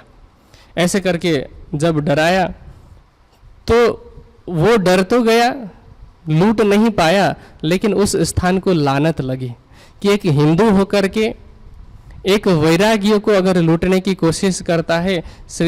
श्री लालदास जी कहते हैं, लागी लानत गढ़े को उस दिन से हुआ ख्वार। ऐसी जैसे ही वहाँ के एक शासक ने ऐसी इच्छा व्यक्त की, तो तब से वह गढ़ा नाम का जो स्थान है उसको लानत ऐसी लगी कि आज तक वह पनप नहीं पाया है, आज तक उस स्थान का विकास नहीं हो पाया है। अब ये तो गढ़े की बीतक है। श्री लालदास जी कहते हैं कि गढ़े की मंजिल में, गढ़े के प्रसंग में एक रामनगर का विशेष प्रसंग जो छूट गया था। कहते हैं गढ़े की मंजिल में आया याद रामनगर। रामनगर की बीतक में बताने जा रहा हूँ। रामनगर में क्या हुआ था, एक घटना ऐसी हुई थी कि सूरत सिंह नाम के एक व्यक्ति ने श्री जी का दर्शन किया। दर्शन करके चर्चा सुनी, और चर्चा सुन करके उनको श्री जी के स्वरूप के ऊपर ईमान आया। उन्होंने श्री जी से तारतम ग्रहण किया, और फिर श्री जी को हक सूरत मान करके, राज्य मान करके ही सेवा करने लगा, और उनको पहचान हो गई। पहचान होने के बाद अब वो कह रहे हैं कि मुझे तो विजयाभिनंद बुद्ध निष्कलंक स्वरूप की पहचान हो गई है, ये बात मैं किसको बताऊं आगे। तो उन्होंने दीवान देवकरण जी से ये बात कही कि केतकी नदी के किनारे एक ऐसे साधु वेश में साक्षात अक्षरातीत आए हैं, और वही हमारे धर्म ग्रंथों के हिसाब से विजयाभिनंद बुद्ध निष्कलंक स्वरूप है। मैंने उनका दर्शन किया तो मैं तुम्हें भी दर्शन कराता हूँ। अब दीवान देवकरण को लेकर के वो चले गए। दीवान देवकरण ने भी देखा श्री जी को, और देख करके उनके चरणों में प्रणाम किया, और प्रणाम करते ही कहते हैं, सक कछु न लिया सिर पर चढ़ाया हुक्म। अब श्री जी को देख करके उनके अंदर कोई भी संशय नहीं रहा, और थोड़ी सी जब चर्चा सुनी तो जो थोड़ा बहुत था वो भी समाप्त हो गया। और उसके बाद में कहते हैं कि मैं ये बात महाराज सो कहूँगा। कहते हैं मैं महाराज सो कहूँ ओ ईमान ले आवे बेशक, कि ये अगर विजयाभिनंद बुद्ध निष्कलंक स्वरूप है तो इनकी बात मैं महाराजा छत्रसाल से कहूँगा। तो महाराजा छत्रसाल जी, जो कि पिछले 12 वर्षों से विजयाभिनंद बुद्ध निष्कलंक स्वरूप का एक सिक्का, एक मुहर लेकर के घूम रहे थे, उनको गले में बांध रखा था। इतने वर्षों से खोज कर रहे थे, तो देवकरण जी ने सोचा कि मैं उनको ये बात बताऊंगा। तो श्री जी से उन्होंने इस विषय में बात की। श्री जी ने भी कहा कि मैंने अब तक बहुत सारे राणा देखे, ऐसे बहुत सारे राजा देखे, लेकिन हो सकता है कि छत्रसाल जी के अंदर ही परम धाम की ब्रह्म सृष्टि हो। अब श्री जी ने आदेश दिया लालदास जी को कि आप जाइए और जा कर के छत्रसाल जी को प्रबोधित कीजिए, उनको समझाइए, और ये पता कीजिए कि उनके अंदर परम धाम का अंकुर है या नहीं। अब देवकरण जी से इधर पूछा लालदास जी को भेजने से पहले कि देवकरण जी, आपको पता है आप किस लिए आए थे? बुंदेलखंड छोड़ करके आप यहाँ पर किस लिए आए थे? देवकरण जी ने कहा कि मैं किसी बात से असंतुष्ट होकर के, मेरा विवाद हो गया था छत्रसाल जी से, तो उस बात से मैं असंतुष्ट होकर के निकला था। श्री जी ने कहा कि ऐसा नहीं है। कहते तब श्री राज ने कहा तुम आए इनकाज ए वस्त लेके पहुंचावने महाराज। मेरा संदेश पहुंचाने के लिए राज्य ने ऐसा कारण बनाया है कि तुम में और उनमें विवाद हुआ। अगर विवाद नहीं हुआ होता तो तुम यहाँ पर नहीं आ पाते, और अगर तुम यहाँ नहीं आ पाते तो फिर छत्रसाल जी तक ये संदेश कौन पहुंचाता। कहते हम सब राजा देखे पे काहू न देखा अंकुर, साकुंडल इन्हें परखी तो इनसो होशी मजकूर। इन्हीं में साकुंडल की आत्मा है। अब लालदास जी को हुक्म किया उन्होंने पहले छत्रसाल जी के पास पहुंचने से पहले कि तुम कुरान में देखो कि इस विषय में क्या बात लिखी हुई है, क्या साक्षी लिखी है। लालदास जी ने कुरान देखा और कुरान के 16वें सिपारे में मूसा, हारून और फिरौन का जो प्रसंग है उस प्रसंग को उन्होंने आकर बताया कि श्री जी साहब कुरान में तो ऐसी बातें लिखी हुई है। और इसकी चर्चा तो हम कल भी सुन चुके हैं कि मूसा, हारून और फिरौन का प्रसंग क्या है। हम सुन चुके हैं कि किस तरह से फिरौन को परास्त करने के लिए मूसा पैगंबर को हारून का साथ मिला था। वैसे ही औरंगजेब को प्रबोधित करने के लिए श्री जी को छत्रसाल जी का साथ अभी मिलने वाला है। तो अब श्री जी ने लालदास जी को भेजा। लालदास जी गए और जा कर के छत्रसाल जी से मिले और छत्रसाल जी से मिल कर के बातें की उन्होंने। धर्म ग्रंथों की, भागवत से उन्होंने पहचान कराई और साथ में अगरिया नाम के स्थान से उत्तम दास जी, जीवन दास जी और गोविंद दास जी को भी भेजा था छत्रसाल जी के पास। ये चारों भी गए और चारों ने जाकर के छत्रसाल जी को प्रबोधित किया। अब इस बीच में ये जो प्रकरण आगे है, इस प्रकरण का विषय है श्री जी व महाराजा जी की भेंट। अब महाराजा छत्रसाल जी से मिलन का प्रसंग आने वाला है। तो भूमिका बांटते हुए श्री लालदास जी कहते हैं, पहले की घटना को भी उन्होंने संक्षेप में दोहराया। कहते हैं पहले सूरत सिंह सुनी बीच रामनगर। पहले सूरत सिंह ने रामनगर में सुना था, उन्होंने देवकरण जी को दिखाया। अब सूरत सिंह ने जब देवकरण जी को दिखाया तो इस कारण से उनको पैगंबर की शोभा मिली। कहते हैं देव जी को दिखाया तो कहा पैगंबर, तो उन्हें पैगंबर कहा गया। श्री जी रामनगर में 2 वर्ष तक विराजमान हुए। देवकरण जी ने भी वहां पर ईमान लाया। अब वहां से छत्रसाल जी को प्रबोधित करने के लिए भेजा है और जाकर के अब लालदास जी, उत्तम दास जी सभी ने छत्रसाल जी को पहचान करानी शुरू की। भागवत के श्लोक कहे श्री जी की पहचान में। भागवत से पहले त्रिधा लीला का वर्णन सुनाया और फिर पहचान कराने के बाद में उन्होंने ये कहा कि नौरंग अकस राखत है लड़ाई इस्लाम। छत्रसाल जी से कहा कि श्री जी साहब वैसे तो साक्षात अक्षरातीत हैं, विजयाभिनंदन बुद्ध निष्कलंक स्वरूप हैं और औरंगजेब उनसे वैर रखता है। अकस मतलब वैर रखता है और ये धर्म की लड़ाई अभी लड़ रहे हैं। तो उन्होंने छत्रसाल जी को इस तरह से प्रबोधित किया। जब भागवत के श्लोक सुने इस तरह से तो छत्रसाल जी को श्री जी साहब के चरणों के दर्शन की इच्छा हुई। कहते हैं तब श्री जी साहब के चरण की दिल में लही आस। अब उन्होंने कहा छत्रसाल जी ने, क्योंकि देवकरण जी भी आ चुके हैं अब तक, तो देवकरण जी को कहते हैं कि आप जाइए, लालदास जी, उत्तम दास जी को सबको ले जाइए और श्री जी साहब को लेकर के, श्री प्राणनाथ जी को लेकर के आप आइए और आप जब आएंगे तो हम भी आकर के मिलेंगे। एक निश्चित स्थान उन्होंने तय किया और उन्होंने कहा कि आप मऊ पहुँचे। पहले आप मऊ पहुँचेंगे तो हम यहाँ से आपके पास आकर के श्री जी का दर्शन करेंगे।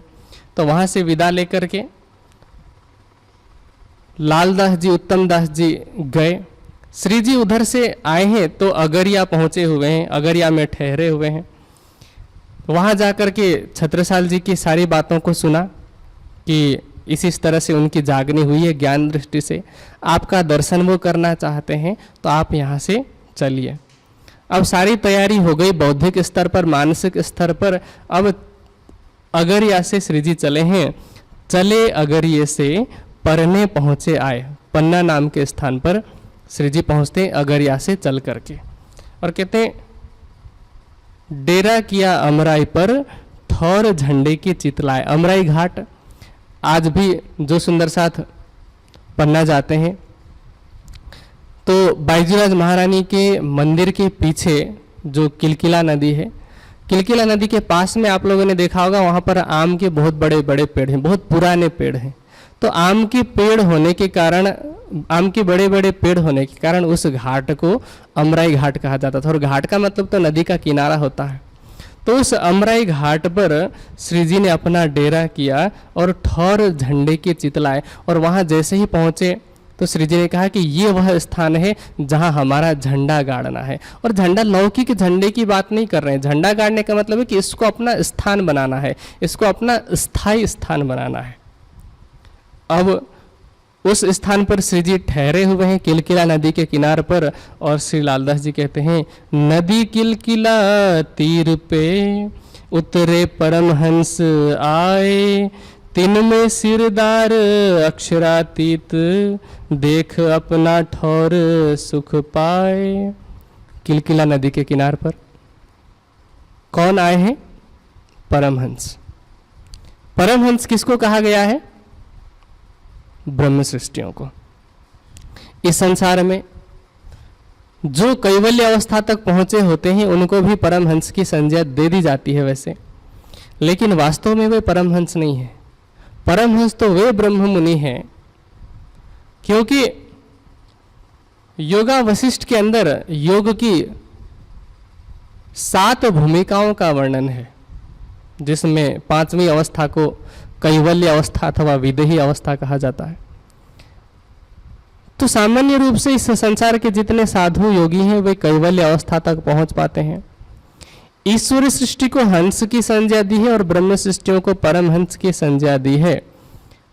जो सत्य असत्य का निर्णय कर सके, माया ब्रह्म का निर्णय कर सके, वह हंस है।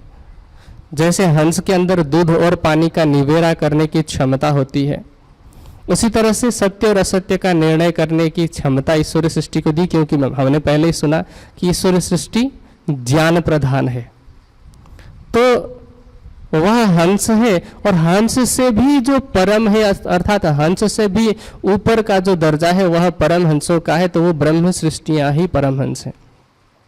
और उन परम हंसों के जो सिरदार हैं, कहते हैं तीन में सिरदार अक्षरातीत, देख अपना ठौर सुख पाए।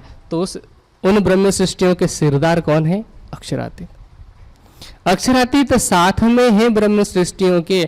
जिनको लगता है कि प्राणनाथ जी कोई लौकिक पुरुष है, साधु संत महात्मा है, इस चौपाई से हमें समझनी चाहिए। इससे पहले भी वैसे तो बहुत सारी चौपाई आ चुकी है।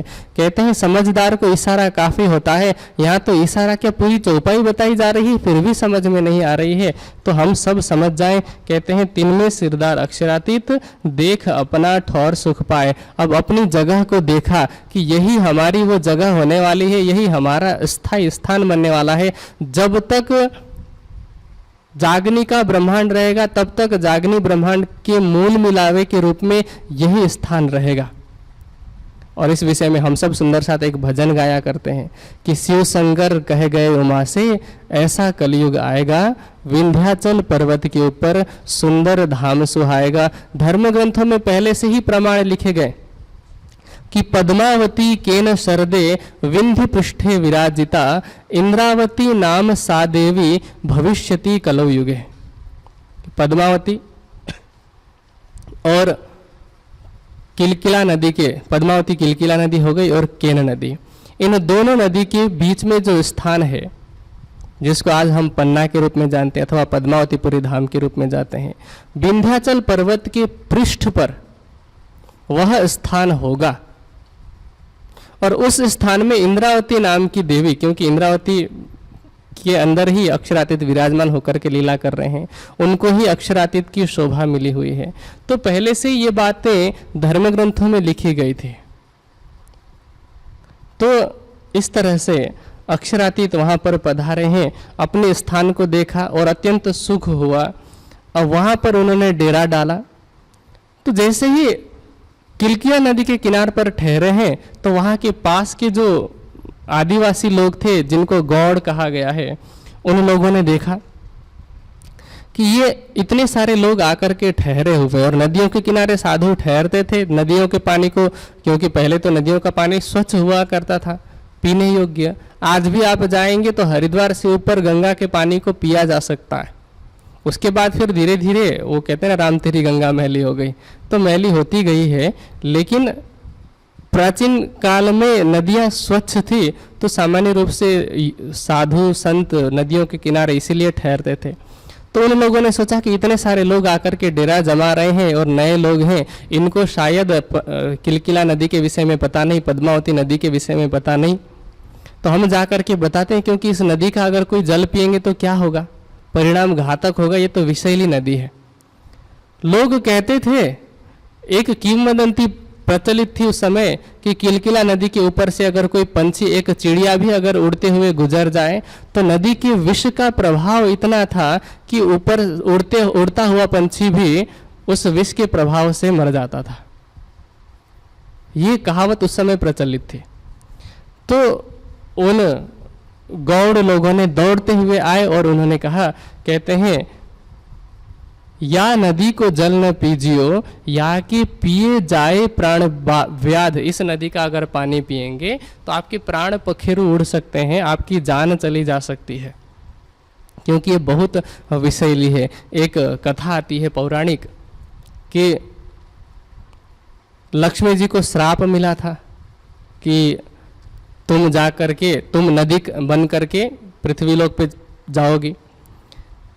और जब उन्होंने कहा कि हमारी मुक्ति कैसे होगी, तो कहा कि परब्रह्म 28वें कलयुग में आने वाले हैं, और जब उनके चरण कमल अथवा उनके चरण रज तुम पर पड़ेंगे तो तुम्हारी मुक्ति होगी।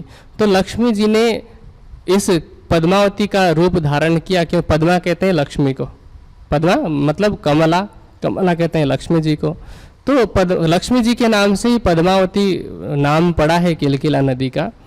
और ऐसा कहा जाता है कि लक्ष्मी जी ने जानबूझ करके उस नदी को विषैला बनाया, स्वयं को विषैला बनाया, ताकि उस पर और कोई न आ सके, केवल परब्रह्म के चरण कमल पड़े, इस भाव से उन्होंने स्वयं की नदी को विषैला कर लिया, स्वयं के जल को विषैला कर लिया। ऐसी कथा पौराणिक प्रचलित है। तो ये जब बातें सुनी श्रीजी सहित सुंदर साथ ने, तो क्या किया, कहते हैं, तब सब साथ ने मिलके धोयो चरण अंगूठा राज। सभी सुंदर साथ ने मिलकर के किसका चरण धो रहे हैं, राज जी के चरण धो रहे हैं, परम धाम का स्वरूप मान करके उनके चरण धो रहे हैं। और उस चरणामृत को डारियो चरणामृत नदी में, पीछे नहायो सकल समाज। उस चरण रज युक्त जल को, चरण जल को उस नदी में डाला, और नदी में डालने के बाद में पूरे ईमान के साथ में सभी लोगों ने उस नदी में स्नान किया, उस नदी के जल को पिया, किसी को कुछ भी नहीं हुआ। और ये वही घटना थी, उसी घटना की पुनरावृत्ति थी कि द्वापर युग में यही अक्षरातीत प्राणनाथ जी जब कृष्ण जी के रूप में हैं, तो उन्होंने क्या किया, यमुना जी के विषैले नदी को, जो कालिया नाग के विष से विषैली थी यमुना नदी, कृष्ण जी ने अपनी कृपा से उस कालिया नाग को भी हटाया वहां से, और फिर उस विषैले जल को भी विषमुक्त किया। सोचिए कैसी विडंबना है कि वही प्राणनाथ जब ब्रज में कृष्ण जी के रूप में लीला कर रहे हैं, तो उस लीला का वर्णन करते हुए भावपूर्वक जितने भी समाज के विद्वान हैं, संपूर्ण भाव भंगिमा के साथ में उस घटना को किस तरह से प्रस्तुत करते हैं। लेकिन वही प्राणनाथ जब 5वें दिन की लीला में ऐसा चमत्कार कर रहे हैं, वैसे तो सेवा पूजा में कहते हैं, विष की नदियां अमृत किन्हो सुख सवन पहुंचाए, लेकिन उस चौपाई की व्याख्या करते हुए कोई प्राणनाथ जी को अक्षरातीत नहीं कहता। फिर जब ये चौपाई कह रही है तीन में सिरदार अक्षरातीत, जब इस प्रसंग से साबित हो रहा है कि वही अक्षरातीत हैं जिन्होंने ब्रज में कालिया नाग के विष को समाप्त किया था, तो आज प्राणनाथ जी को अक्षरातीत कहने में क्या हर्ज है। तो हमें इस प्रसंग से, इन सब चौपाइयों से समझ जाना चाहिए कि प्राणनाथ साक्षात अक्षरातीत है, अक्षरातीत प्राणनाथ है और प्राणनाथ ही अक्षरातीत है। अब श्री जी के पन्ना पहुंचने की खबर महाराजा छत्रसाल जी को भेज दी गई। छत्रसाल जी ने कहा कि श्री जी साहब, अभी अवस्था ऐसी है, राजनीतिक अवस्था, कि चारों तरफ से शत्रुओं से घिरे हुए हैं, तो इसलिए हम वहाँ पर नहीं आ सकते, कृपया आप मेरे स्थान पर आ जाइए। वयोवृद्ध और महिला सुंदर साथ को छोड़ करके आप कुछ गिने चुने किशोर सुंदर साथ को, जवान सुंदर साथ को लेकर के आएंगे। साथ स्वरूप दे को छोड़ के आप छड़े पधारे इत, छड़े मतलब किशोर जवान सुंदर साथ को लेकर के आप पधारें, तो कारज सब सिद्ध हो, वहीं हम पावे सुख नित, तब हमारा कार्य सिद्ध होगा। तो छत्रसाल जी की प्रार्थना को स्वीकार करके श्री जी चले पन्ना जी से। पन्ना से चल करके श्री जी पहुंचते हैं मऊ में। बाईजीराज जी और समस्त महिला सुंदर साथ को उन्होंने छोड़ दिया है पन्ना में ही। अब मऊ में एक तिदुन्नी दरवाजा नाम का स्थान है, वहाँ जा कर के श्री जी एक स्थान पर विराजमान होते हैं। अब महाराजा छत्रसाल जी, अभी महाराजा की संज्ञा नहीं मिली है, अभी राजा है। राजा ने वेश बदला, वेश बदल कर, क्योंकि राजा हैं, अभी हर दृष्टि से सोचना पड़ता है उनको, साम दाम दंड भेद हर तरह से सोचना पड़ता है कि हम तो विजयाभिनंदन बुद्ध निष्कलंक स्वरूप कह करके जा रहे हैं, और कहीं ऐसा ना हो कि मेरी इस कमजोरी का पता शत्रु को लग गया हो कि मैं विजयाभिनंदन स्वरूप की खोज में हूँ, तो शत्रु भी तो इस बात का नाटक कर सकता है। छत्रसाल जी को तो ऐसे भी सोचना पड़ेगा, क्या पता देवकरण जी किसी न किसी बात पे नाराज होकर के गए थे, तो हो सकता है वो शत्रु सेना से जाकर मिल चुके हों, क्योंकि पहले भी राजनीतिक रूप से कई बार वो धोखा खा चुके हैं औरंगजेब की तरफ से। तो इस तरह उनको हर तरफ से सोचना पड़ता है। तो पहले उन्होंने वेश बदला, वेश बदल करके दूर से ही दर्शन किया, और दूर से ही दर्शन करके पहले उनका परिचय प्राप्त करने की कोशिश की। उसके बाद दूसरी बार फिर से वेश बदला, और कैसा बदला? शिकारी वाला, एक आदिवासी शिकारी का रूप उन्होंने धारण किया, और फिर एक धनुष लेकर के, तीर लेकर के शिकारी का वेश धारण करके आते हैं, और आकर के उन्होंने श्री जी का दर्शन किया सुंदर साथ के बीच में। साथ सबों के बीच में बैठे थे श्रीराज, श्री जी समस्त सुंदर साथ के बीच में बैठे हुए थे। अब वहां जाकर के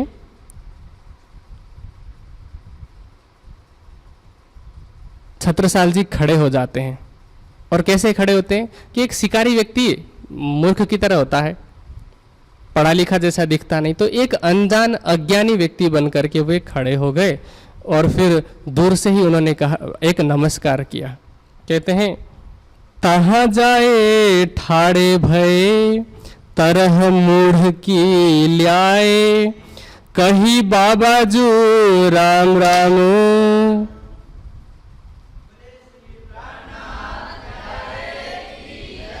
श्री सद्गुरु महाराज की। कही बाबा जू राम राम, बाबा बैठो इत आए। अब श्री छत्रसाल जी ने दूर से ही सुंदर साथ के बीच में श्री जी बैठे, तो सबसे पीछे से उन्होंने बाबाजू राम राम कहा, एक अभिवादन के रूप में। श्री जी ने भी कहा कि राम राम, और फिर कहते हैं, बाबा आओ बैठो। सुंदर साथ को अगर कोई नमस्ते का संबोधन कर देता है, उनको लगता है कि हमारा अपमान हो जाएगा, अगर हम नमस्ते बोल देंगे तो हमारा अपमान हो जाएगा, क्योंकि निजानंद संप्रदाय की पद्धति तो प्रणाम करने की, वास्तव में ऐसा कहीं लिखा नहीं है। प्रणाम शब्द है, लेकिन ऐसा कहीं पर नहीं लिखा कि अगर आप नमस्ते बोल देंगे तो आपकी पतिव्रता साधन नष्ट हो जाएगी, पतिव्रता धर्म भंग हो जाएगा, ऐसा नहीं है। नमस्ते बोलते हैं, प्रणाम बोलते हैं, ये सिर्फ अभिवादन है, ग्रीटिंग है। जब आप अंग्रेजी में गुड मॉर्निंग बोल सकते हैं किसी को, बोलते हैं कि नहीं? सब बोलते ही होंगे, ऐसा कोई नहीं होगा जो गुड मॉर्निंग नहीं बोलता होगा। और जब आप फोन उठाते हैं, किसी का कॉल रिसीव करते हैं, तो हेलो ही बोलते हैं ना। जब आप ऐसा करते हुए धर्म भ्रष्ट नहीं मान रहे हैं अपना, तो नमस्ते का जवाब देते हुए हमें ऐसा नहीं सोचना चाहिए कि हमारा धर्म भ्रष्ट हो रहा है। क्योंकि देखिए, दोनों का अर्थ अगर आप समझते हैं, वैसे राम राम कहना, सीताराम कहना, ये बाद में अपभ्रंश है। एक सांप्रदायिक विचारधारा का प्रतीक है, लेकिन उस समय में मध्यकाल में तो ये सब ज्ञान था नहीं। नमस्ते का मतलब क्या होता है? नम धातु है एक, नम का मतलब है झुकना, ते मतलब आपके लिए, क्योंकि झुकने के साथ में चतुर्थी विभक्ति का प्रयोग होता है व्याकरण के नियम के हिसाब से। नमः स्वस्ति स्वाहा स्वधा अलम वषट योगाच्च सूत्र से नम धातु के साथ में चतुर्थी विभक्ति का प्रयोग होता है, इसलिए नमः ते से नमस्ते बना हुआ है। तो मतलब यह है कि हम आपके सामने झुक रहे हैं, तो इसमें कुछ हो नहीं रहा है। प्रणाम का मतलब क्या होता है? नम धातु है, यहाँ पर भी प्र उपसर्ग है। प्र उपसर्ग के बाद जो नम धातु आया है, तो न से पहले जो र आया है, तो संस्कृत व्याकरण में एक सूत्र है रसाभ्याम नोणः समानापदे। र और मूर्धन्य स के बाद अगर न आता है तो उस न को ण उच्चारण किया जाता है अथवा ण लिखा जाता है, तो इसीलिए उस नम धातु का ही ण हो जाता है, तो वहां से प्रणाम है। प्र का मतलब होता है प्रकृष्ट रूप से अथवा विशेष रूप से। तो दोनों में मतलब अर्थ एक ही है, धातु भी एक ही है, सिर्फ शब्द हमने उपसर्ग लगाने से शब्द हमारे अलग अलग हो गए हैं, तो भाव कोई अलग नहीं है। नमस्ते बोलने पर आपकी पतिव्रता साधन भंग नहीं हो रही। अगर ऐसा होता तो श्री जी राम राम का उत्तर राम राम में नहीं देते। श्री जी भी तो कह सकते थे कि अरे नहीं नहीं, हमारा धर्म तो प्रणाम करना है, प्रणाम प्रणाम, ऐसा बोल सकते थे। तो उन्होंने क्या किया, जैसा अभिवादन किया उसका उसी तरह से जवाब दिया और कहते हैं राम राम बाबा, आकर के बैठो। अब श्री जी सुंदर साथ के साथ बैठे हुए, सुंदर साथ जिस बिछौने पर बैठे हुए उस बिछौने पर छत्रसाल जी पीछे बैठे सबसे दूर। श्री जी ने कहा कि बाबा थोड़ा और आगे आओ, तो मेरे पास में आकर के बैठो। वहां से उठे, थोड़ा सा सरकते हैं और थोड़ा आगे आकर के बैठते हैं। श्री जी ने कहा कि आप थोड़ा और आगे आओ, अब तो तुम मेरे फंदे में फंस चुके हो। जैसे ये शब्द सुना कि अब तो तुम मेरे फंदे में फंस चुके हो, छत्रसाल जी चौंक गए कि कहीं वास्तव में मेरे लिए जाल तो बिछा के नहीं रखा था। मतलब औरंगजेब की फौज में समझ रहा था जिस कारण से मैं ये वेश बदल के आया था, क्या वास्तव में ये फंदा तो नहीं था मेरे लिए। जैसे ही श्री जी ने कहा कहीं अब तो परे तुम फंद में, अब कहाँ जाओ भागे, अब भाग के कहाँ जाओगे। अब छत्रसाल जी भी जोश में आ गए और उन्होंने कहा कि इस ब्रह्मांड में ऐसा कोई नहीं जो मुझे फंद में डाल सके, जो हम पर फंदा डाल रही एक काम बुद्ध जी से होए, बुद्ध निष्कलंक स्वरूप के द्वारा ही ये काम हो सकता है। इस संसार में ऐसा और कोई भी नहीं है जो मुझे अपने फंदे में डाल सके। ये वो छत्रसाल जी हैं जिन्होंने एक छोटी सी टुकड़ी से अपनी सेना की शुरुआत की है। अभी भी जब श्री जी उनके पास मिले हैं तब भी उनके पास 22 लोगों की टुकड़ी है। फौज नहीं कह सकते उसको, एक टुकड़ी है। लेकिन इन्होंने धीरे धीरे करके, श्री जी से मिलने से पहले भी धीरे धीरे करके आसपास के छोटे छोटे राज्यों को जीता, छोटे छोटे किलों को जीता। जीते गए किलों से जो धन इत्यादि प्राप्त हुआ उसको फिर अपने सैनिकों को बढ़ाने में लगाया, और ऐसा करते करते अभी उनको राजा का दर्जा मिला है। अभी महाराजा का दर्जा तो आगे मिलेगा, उस महाराजा का दर्जा तक पहुंचने से पहले वो बहुत कुछ कर रहे हैं। तो ये छत्रसाल जी चंपत राय और सारंधा के पुत्र हैं। चंपत राय और सारंधा जब औरंगजेब दारा सिकों के साथ में लड़ाई कर रहा था, उस समय में अभी बुंदेलखंड में वो स्वतंत्रता का बिगुल नहीं बजा था कि हमें स्वतंत्र होना है, हमें धार्मिक स्वाधीनता स्वायत्तता चाहिए, ऐसा नहीं था। बस छोटे छोटे राज्य थे, राज्यों के सरदार थे। तो इन्होंने क्या किया था, चंपत राय और सारंधा ने, कि ये औरंगजेब की सेना में काम करते थे और वीरता का गुण तो इनमें था ही, बुंदेले वैसे ही वीर होते हैं, तो वीरता का गुण इनके अंदर था। इन्होंने औरंगजेब की सहायता की थी उस समय में उसको गादी पर बैठाने में। लेकिन औरंगजेब जैसे ही राजा बना, राजा बनने के बाद क्योंकि उसको लगा, जो खुद छल कपट करता हो, हम ये बात पहले भी सुन चुके हैं, जो खुद छल कपट करता हो, जिसने खुद दूसरों के अधिकार को छीना हो, तो उसको लगता है कि कोई मेरे अधिकार को भी छीन सकता है। उसको लगा कि ये इतने वीर हैं, इनके अंदर वीरता का गुण है, अगर इनको समय पर काबू नहीं किया तो ये मुझ पर हावी हो सकते हैं। तो उसने कोई ना कोई बहाना करके चंपत राय और सारंधा के खिलाफ मोर्चा संभाला और अपने सैनिकों को आदेश दिया उनको पकड़ने का, उनको मरवाने का। तो चंपत राय और सारंधा अपने विश्वस्त सैनिकों के साथ में भागते भागते, बचते बचाते कई समय तक संघर्ष करते रहे। बहुत समय तक उन्होंने संघर्ष किया और फिर संघर्ष करते करते लड़ाई के बीच में ही, लड़ाई की परिस्थिति के अंदर ही छत्रसाल जी का जन्म हुआ था। और जब इनका जन्म हुआ तब भी सारंधा लड़ाई करती थी इनको कपड़े में पीठ पर बांध करके। अब भागते भागते कहाँ तक भागते, औरंगजेब की सेना इतनी थी, मैंने पहले बताया 8 लाख की फौज थी। कुछ लोगों को मारो, ये लोग आते ही जाते थे, 2-4 लोगों को मारो फिर दूसरी फौज आती थी। तो जंगल में भागते भागते एक दिन इन लोगों ने अचानक से घेर लिया चंपत राय और सारंधा को। इनके एक और पुत्र थे छत्रसाल जी से पहले, उनका नाम था सारीवाहन। सारीवाहन भी मारे गए थे क्योंकि ये किशोर हो चुके थे और छल पूर्वक मुगलों ने उनको मारा था। कहा जाता है कि जब वो नहा रहे थे, नहाते समय उन्होंने घेर लिया। अब हथियार लेकर के तो कोई नहाने जाता नहीं, और फिर घेर करके उनको मारा था।